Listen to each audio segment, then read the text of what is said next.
High power ಕಮಿಟಿನಲ್ಲಿ ನನಗೆ ಅಧಿಕಾರ ಕೊಟ್ಟಿದ್ದರು. ನಾನು ಈಗ ಬ್ರೂಕರ್ ಪ್ರಶಸ್ತಿ ಬಂದಿದೆ.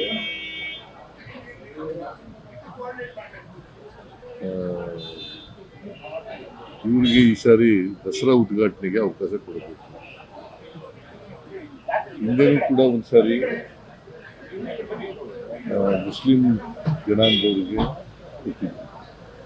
ಕವಿ ನಿಸಾರ್ ಅಹಮದ್ ಅವ್ರಿಗೆ ಕೊಟ್ಟಿದ್ದು.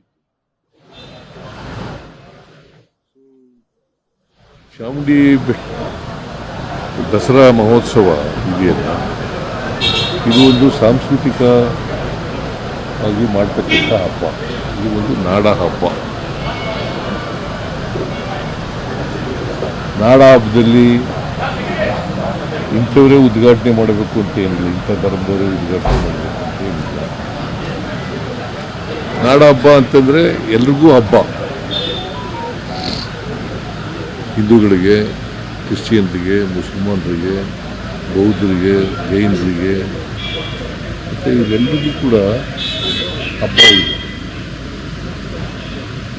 ಈ ಹಬ್ಬನ ಹಿಂದೆ ಮಹಾರಾಜರ ಕಾಲದಲ್ಲಿ ಹೈದರಾಲಿ ಟಿಪ್ಪು ಆಚರಣೆ ಮಾಡ್ತಿರ್ಲಿಲ್ವ ದಸರಾನ?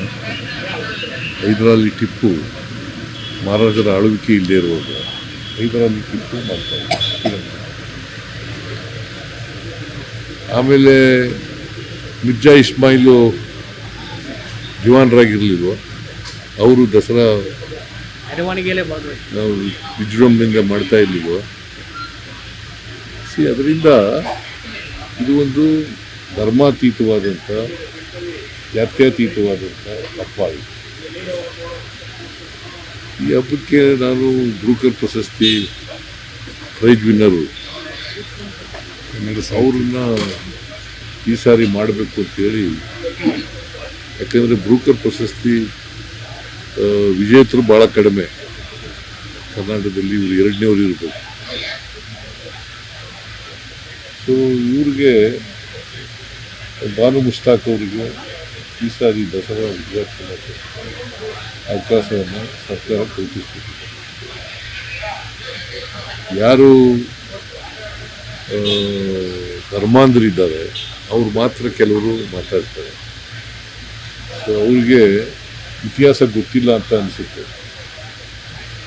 ಸೊ ಇತಿಹಾಸ ತಿಳ್ಕೊಳ್ತಕ್ಕಂಥದ್ದು ಭಾಳ ಒಳ್ಳೆಯದು. ಬಿಜೆಪಿಯವರು ಅವರು ರಾಜಕೀಯವಾಗಿ ಮಾತಾಡ್ತಾರೆ.